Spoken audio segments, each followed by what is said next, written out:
ഇന്നത്തെ ചെമ്പനീർ പൂവിൻ്റെ പ്രൊമോ അടിപൊളിയായിരുന്നു. അപ്പോൾ എന്തൊക്കെയോ ചെയ്തുകൊണ്ടിരിക്കുകയാണ് രേവതി. അത് കാണുമ്പോൾ എന്താണെന്നുള്ളത് അങ്ങനെ വന്ന് ചോദിച്ച് ചന്ദ്ര ഭയങ്കരമായിട്ട് ദേഷ്യപ്പെടുന്നുണ്ട്. അപ്പോൾ നിൻ്റെ വീട്ടുകാരും അതേപോലെ തന്നെ കുടുംബക്കാരും സ്വന്തക്കാരും ബന്ധുക്കാരും വന്ന സ്ഥലമെല്ലാം അശുദ്ധമാക്കിയിട്ടുണ്ട്. അപ്പോൾ അതെല്ലാം അടുക്കി പെരുക്കി എടുത്ത് വെച്ച് അതേപോലെ തന്നെ കഴുകി വൃത്തിയാക്കി തുടച്ചിടണം എന്നുള്ളത് പറയുന്നുണ്ട്. ഭയങ്കര സങ്കടത്തോടു കൂടി നോക്കുന്നുണ്ട്. ഭയങ്കരമായിട്ട് ചീത്തയായിട്ട് തന്നെ പറയുന്നത്.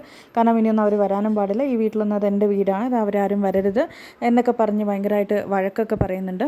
അപ്പോൾ രേവതി ഭയങ്കര സങ്കടത്തോടു കൂടിയാണ് ചെയ്യുന്നത്. അപ്പോൾ അതുപോലെയൊക്കെ തുടച്ചുകൊണ്ടിരിക്കുകയാണ്. അപ്പോഴാണ് കാറിൽ എൻട്രി ചെയ്യുന്നത് നമ്മുടെ ഹീറോ സച്ചിയുടെ എൻട്രി. അപ്പോൾ എന്താണെന്നിട്ട് ഇങ്ങനെ തിരിച്ച് തൊട്ട് വിളിക്കുന്നുണ്ട്. എന്താണെന്ന് ചോദിച്ച് അപ്പം അമ്മ വലുതും പറഞ്ഞു എന്ന് പറയുമ്പോൾ അതെ പറഞ്ഞു, എൻ്റെ വീട്ടുകാരും വരരുത്, അവരൊക്കെ വന്നു കഴിഞ്ഞാൽ ഈ വീട് അശുദ്ധമാവും, അതൊക്കെ തുടയ്ക്കണം എന്ന് പറഞ്ഞിരിക്കുക എന്ന് പറയുന്നതും സച്ചി ആ ബക്കറ്റിൻ്റെ വെള്ളം ഒന്ന് ചവിട്ടി തെറിപ്പിച്ചിട്ട് പറയുന്നത് നീ എൻ്റെ ഭാര്യയാണ്, അത് നിൻ്റെയും കൂടെ വീടാണ്.